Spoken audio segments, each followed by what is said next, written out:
નમસ્કાર, ધર્મલોકમાં આપનું સ્વાગત છે. હું છું કૃષ્ણા. દર્શક મિત્રો, માઘ સ્નાનનો સૌથી મહત્વનો દિવસ એટલે માઘ પૂર્ણિમા.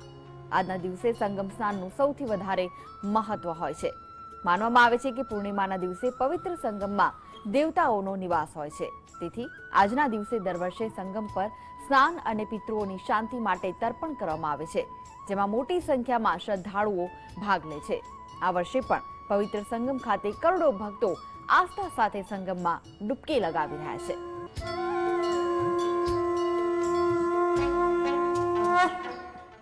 તો માઘ સ્નાનનું શું મહત્વ છે તે વિશે જ વધુ માહિતી અને માર્ગદર્શન આપવા માટે આપણી સાથે જોડાઈ ગયા છે જાણીતા શાસ્ત્રીજી સ્નેહલભાઈ જોશી. જી સ્નેહલભાઈ, ધર્મલોકમાં આપનું સ્વાગત છે. જય ભગવાન. સ્નેહલભાઈ, માઘ પૂર્ણિમા છે, માઘ સ્નાનનું શું મહત્વ છે?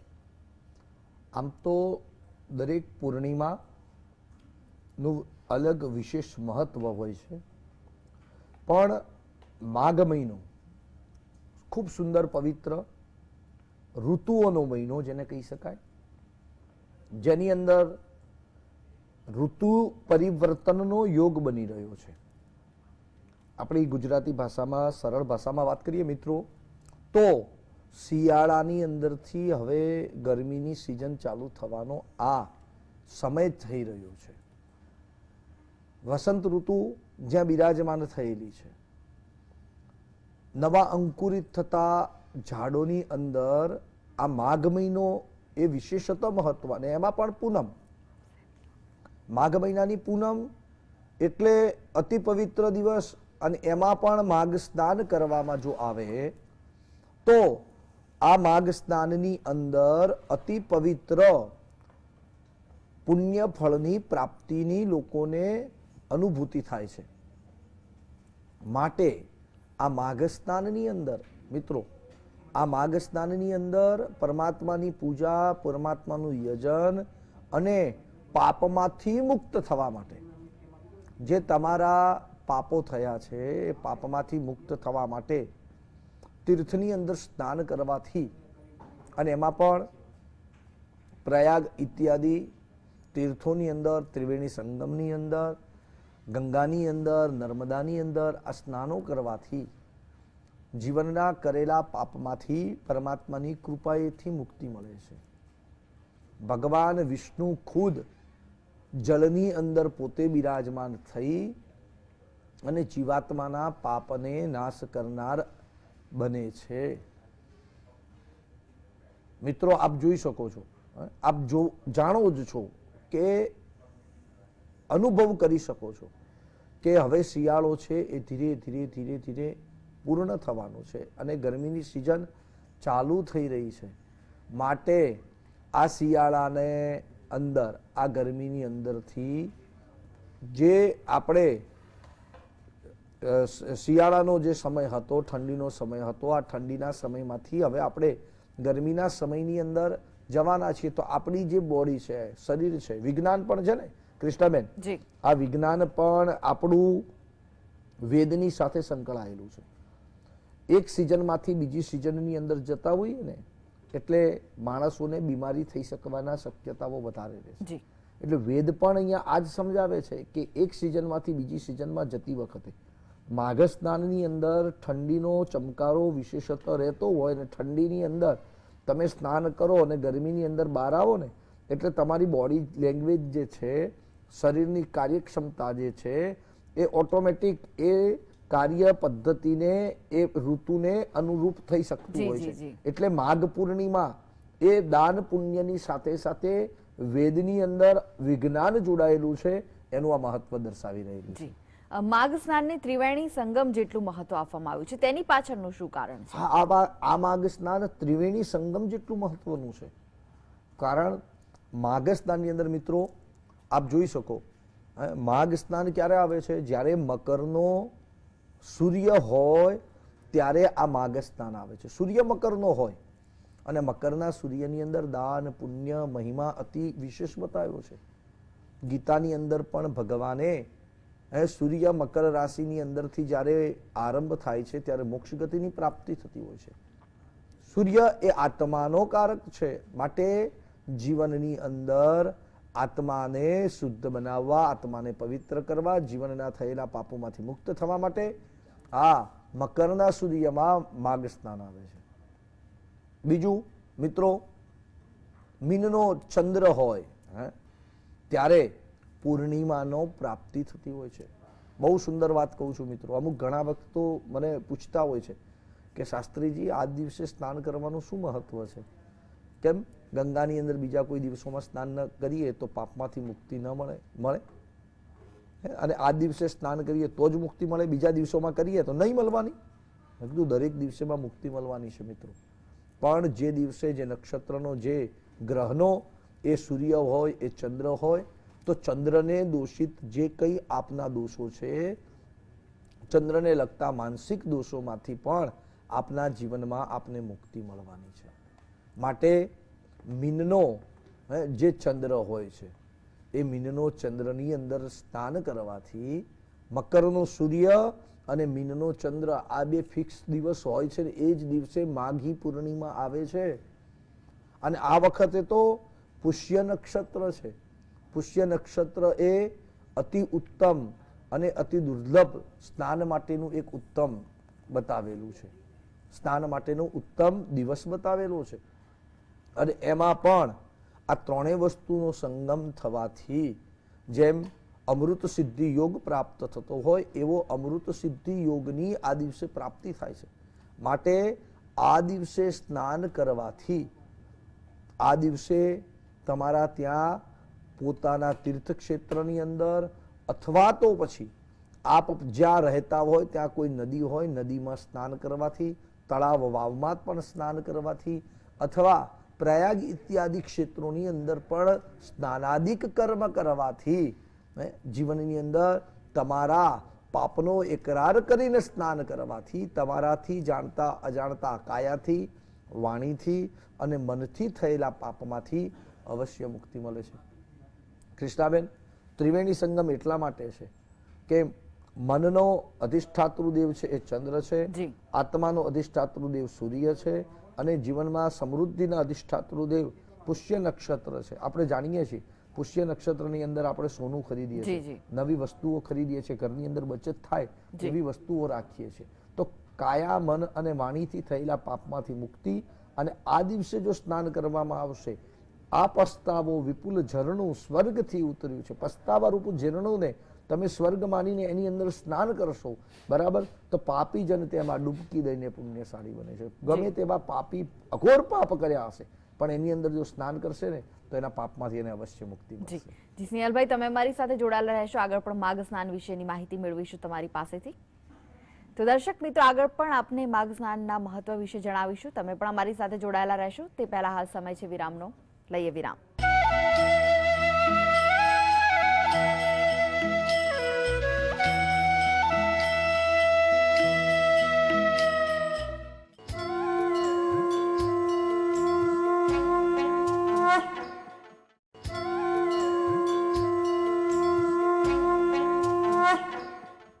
વિરામ બાદ આપનું સ્વાગત છે દર્શક મિત્રો. ધર્મલોકમાં આજે અમે આપને જણાવી રહ્યા છીએ માઘ સ્નાનના મહત્વ વિશે અને તેનાથી મળતા ફળ વિશે, અને તે વિશે જ વધુ માહિતી માટે આપણી સાથે જોડાયેલા છે જાણીતા શાસ્ત્રીજી સ્નેહલભાઈ. સ્નેહલભાઈ, આગળ હું આપને પૂછવા માંગીશ કે માઘ સ્નાનમાં વ્રત કેવી રીતે કરવું જોઈએ, આ મહાપર્વનું?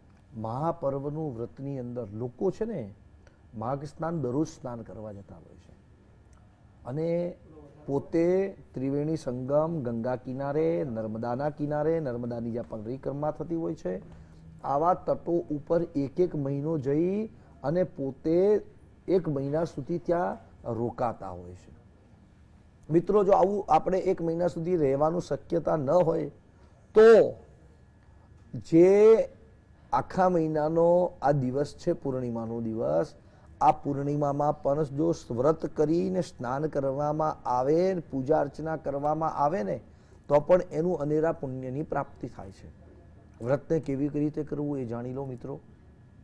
સવારે પ્રાતઃ કાળની અંદર વહેલા ઉઠવાનું છે, પોતાનો નિત્યક્રમ પતાવી અને 10 પ્રકારની વસ્તુઓ, ગાયનું છાણ, ગાયના મૂત્ર, ભસ્મ, દર્ભનું પાણી, સોનાનું પાણી, ત્યારબાદ દર્ભના પાણી ભગવાનના ચરણારવિંદનું પાણી ભગવાનને સ્નાન કરાયું હોય એ પાણી, પછી ફળોના રસ, આ બધું શરીર ઉપર લગાવી અને પાપહા મહાવિષ્ણુ એનું સ્મરણ કરી અને ગંગાની અંદર અથવા તીર્થની અંદર પહેલી ડૂબકી મારવાની છે. ભગવાનનું સ્મરણ કરી અને પ્રાર્થના કરવાની છે ડૂબકી મારીને કે હે ભગવાન, મારાથી જે કાયાથી પાપ થયા છે એ પાપમાંથી મને મુક્તિ આપજો.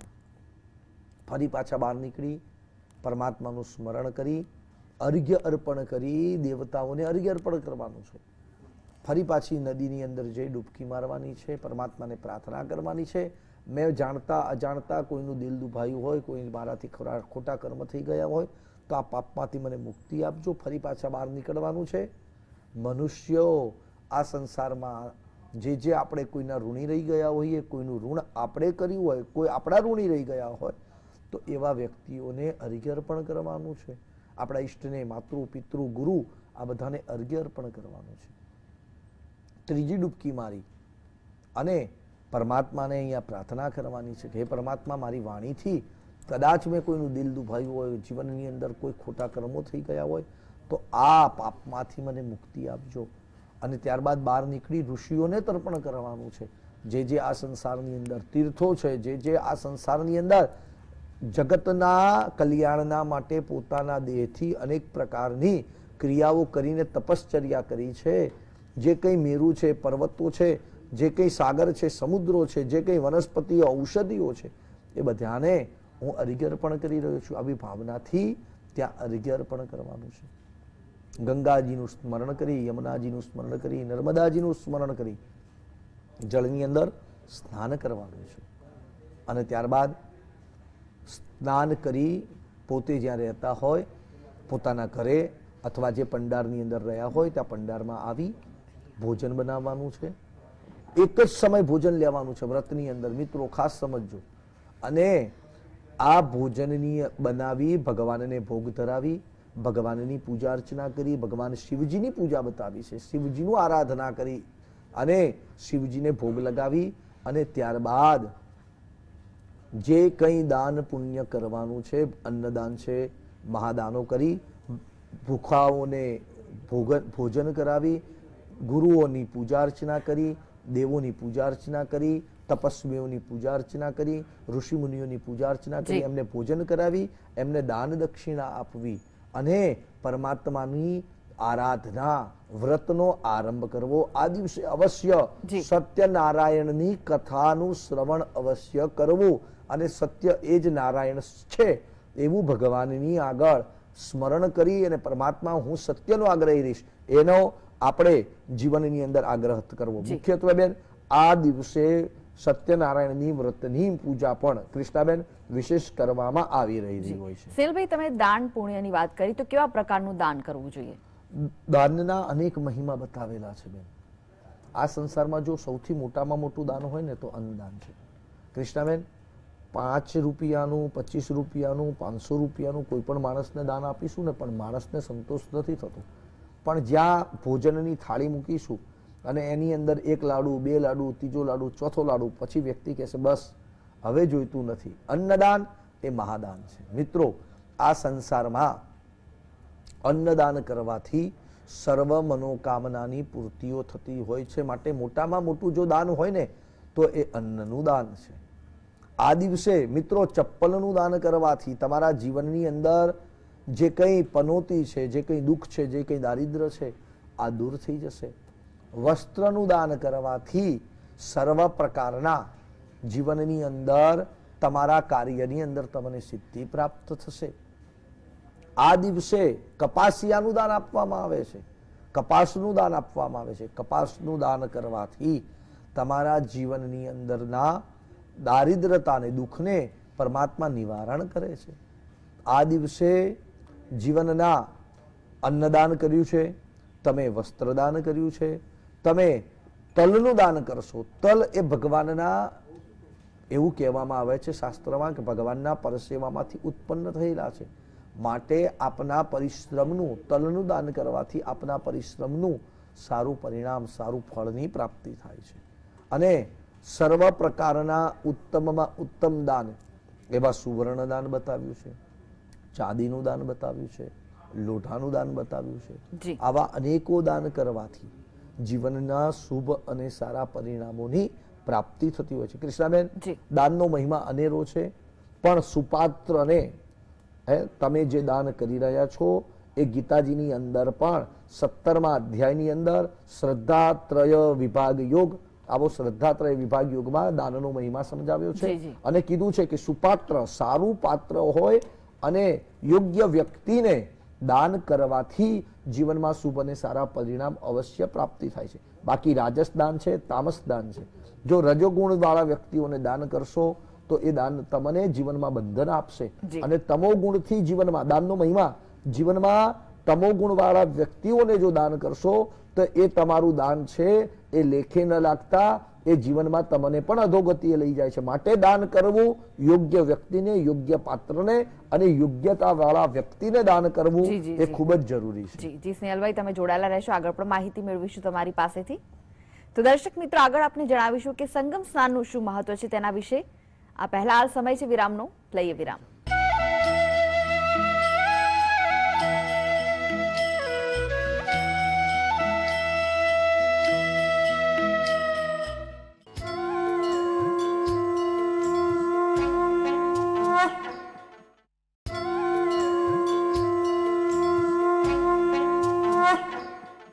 વિરામ બાદ આપનું સ્વાગત છે દર્શક મિત્રો ધર્મલોકમાં. આજે અમે આપને જણાવી રહ્યા છીએ માઘ સ્નાન વિશે અને તેના મહત્વ વિશે, અને તે વિશે જ વધુ માહિતી અને માર્ગદર્શન આપવા માટે આપણી સાથે જોડાયેલા છે જાણીતા શાસ્ત્રીજી સ્નેહલભાઈ. સ્નેહલભાઈ, આગળ હું આપને પૂછવા માંગીશ કે સંગમ સ્નાનનું શું મહત્વ છે? સંગમ, ત્રણ વ્યક્તિ, જ્ઞાન, ભક્તિ અને વૈરાગ્ય, ત્રણ વસ્તુઓનો જ્યાં એકત્રીકરણ થાય. આપણે ગંગાજીને, યમુનાજીને, નર્મદાજીને સંગમ કહીએ, સંગમ નથી હોતું, પણ ત્રણેય નદીઓ જ્યાં એકત્ર થતી હોય છે અથવા બે નદીનો જે સંગમ થતું હોય છે એને ત્રિવેણી સંગમ અથવા બે એક થાય એને સંગમ કહેવામાં આવે છે. મિત્રો, જ્ઞાન, ભક્તિ અને વૈરાગ્ય ત્રણેયનો જ્યારે સમન્વય થાય ને તો જ જીવનનો સંગમ છે એ સાર્થક બને છે. અને એમાં પણ મિત્રો, અલ્હાબાદની અંદર આપ આપની નજરથી નિહાળી શકો છો, યમુનાજીનું કાળું પાણી આવે છે, ગંગાજીનું સફેદ પાણી આવે છે, બંનેનું સંગમ થાય અને બંને પાણી એક બની કાળું અને સફેદ પાણી રિસલનું આપને લાગે છે. યમુનાજીનું રિસલનું કાળું પાણી છે અને ગંગાજીનું સફેદ પાણી થતું હોય છે, બે મિશ્ર થાય છે અને સરસ્વતીજી ત્યાં લુપ્ત બની અને ભમરીની અંદરથી બહાર નીકળે છે. તો આવા સંગમોની અંદર જ્ઞાન, ભક્તિ અને વૈરાગ્ય, આ સંગમની અંદર સ્નાન કરવાથી આ ત્રણનો વધારો થાય છે. માણસ જ્ઞાની બને છે. જ્ઞાની તો હોય જ છે, જીવનમાં જાણે છે ઘણા બધા વ્યક્તિઓ કે આવું કરવું જોઈએ, આમ થવું જોઈએ, સવારે વહેલા ઉઠવી, જોગિંગ કરવું જોઈએ, સવારમાં કસરત કરીએ, શરીર સારી રહેવી જોઈએ, પણ આપણામાંથી કેટલા કરી શકે છે? કરી નથી શકતા. જ્ઞાની હોય છે, આવી પૂજા કરવાથી આ ફળ મળે છે, આવું કર્મ કરવાથી આ કરવાય છે, આવા ફળની આવી રીતે પ્રાપ્તિ થાય છે, પણ આપણે કેટલા કરી શકીએ છીએ? મિત્રો, મહત્વની વસ્તુ એ છે કે એનો અમલ થવો જોઈએ, ભક્તિ થવી જોઈએ. જાણવાથી કંઈ પ્રાપ્ત થતું નથી, જાણ્યા પછી એને અમલમાં મૂકી એ ભક્તિને સાર્થક કરવાની છે. અને ભક્તિ કર્યા પછી તમે કરી રહ્યા છો એવો ભાવ છે, એની અંદરની લોલુપતા છે, મેં કર્યું છે, મારાથી થયું છે, હું કરી રહ્યો છું, મેં આવા પૂજા કરી છે, મેં આવા દાન કર્યા છે, મેં આવા પુણ્ય કર્યા છે, મેં આવું દાન પુણ્ય, આવા સ્નાનો કર્યા છે. આવો જે તમારા મનની અંદરનો અહમપણું છે, મમત્વ છે, મારું છે, એનો ત્યાગ થવો ને, એનું નામ જ ત્રિવેણી સંગમ છે. ત્રણેયની અંદરથી મુક્ત થવું એ જ ત્રિવેણી સંગમ છે. અને એ જ મહત્વની વસ્તુ કૃષ્ણાબેન આની અંદર, આ સંગમોની અંદર જવામાં આવે છે, જોવામાં આવે છે. અલ્હાબાદ ઇત્યાદિ સંગમોની અંદર જે કોઈ વ્યક્તિઓ આવા પવિત્ર દિવસોમાં સ્નાન કરે છે એને ત્રણેય પ્રકારની ભક્તિની પ્રાપ્તિ થાય છે. સ્નેહલભાઈ, પૂજા કેવી રીતે કરવી જોઈએ? ભગવાનની પૂજા દરરોજ જે પ્રમાણે આપણે પૂજા અર્ચના કરીએ છીએ એનાથી ભિન્ન આ દિવસે થોડીક પૂજા છે. સવારમાં વહેલું ઉઠી પ્રાતઃકાળની અંદર સ્નાનાદિક કર્મ કરી, મિત્રો, સ્નાનાદિક કર્યા પછી પરમાત્માનું યજન, પૂજન, અર્ચન, ષોડશોપચાર, રાજોપચાર, પંચોપચાર યથાશક્તિ ભગવાનની પૂજા કરવાની છે. અને જીવ માત્રના કલ્યાણના માટેની ભગવાનને પ્રાર્થના કરવાની છે. હું પોતે જ સચ્ચિદાનંદ સત્ય ચિત આનંદ સ્વરૂપ શિવોહમ શિવોહમ, હું પોતે જ શિવ તત્વ બની અને આ જગતનું કલ્યાણ કરવા માટે સર્જન મારું થયું છે એવી ભાવના સાથે જીવ માત્રના પોષણ માટે તમારી પાસે જે કંઈ ધન સંપત્તિ ઐશ્વર્ય તનનું મનનું કે ધનનું જે કંઈ સુખ છે એ પ્રમાણે લોકોને મદદરૂપ થવું. ભગવાનની આ દિવસે સત્યનારાયણની પૂજા કીધેલી છે. આમ તો દર પૂનમના દિવસે પૂર્ણિમાએ સત્યનારાયણનું વ્રત કરવું જ જોઈએ, પણ આ દિવસે અવશ્ય સત્યનારાયણનું વ્રત કીધેલું છે. સત્યનારાયણનું વ્રત કરવાથી, સત્યનારાયણનું પૂજન અર્ચન કરવાથી અને એમાં પણ મહાપ્રસાદનો ભોગ લગાવી સર્વે ભક્તજનોને મહાપ્રસાદ અર્પણ કરી અને પરમાત્માનું યજન કરવું જોઈએ. ભગવાનની સ્નાનાદિક કરી ભગવાનની પૂજા અર્ચના, ભગવાનને ભોગ, ભગવાનનો યજ્ઞ, ભગવાનનું આરાધના, આ દિવસનું પૂજાનું આ વિશેષ મહત્વ છે. સત્યનારાયણ, નારાયણ એ જ સત્ય છે અને હું જ આજે સત્ય સ્વરૂપે સચ્ચિદાનંદ રૂપ શિવોહમ શિવોહમ, હું સત્ય ચિત અને આનંદ સ્વરૂપ બની અને પરમાત્માના તુલ્ય બન્યો છું. પરમાત્માએ મને આજે યોગ્ય બનાવ્યો છે અને પરમાત્માની કૃપાથી મેં આવા સત્કર્મનો આજે આરંભ કર્યો છે. આ કર્મો હું કરી રહ્યો છું પરમાત્માની કૃપાથી. મને આવો સોનલ વર્ણો સૂરજ ઉગ્યો છે. મારા આજનો દિવસ મારો સોના જેવો છે, તો આ સોનાના જેવો દિવસને હું જાજ્વાલ્યમાન કરું, હું તેજોમય બનાવું એવી ભાવના સાથે પરમાત્માનું આરાધના છે, પરમાત્માની પૂજા છે. એને પૂજા કર્યા બાદ જગત માત્રના કલ્યાણના માટે, કેવલ પોતાનું નહીં, પોતાના કુટુંબનું નહીં, પરિવારનું નહીં, સમાજનું નહીં, રાષ્ટ્રનું નહીં, દેશનું નહીં, વિશ્વના કલ્યાણની વાત છે.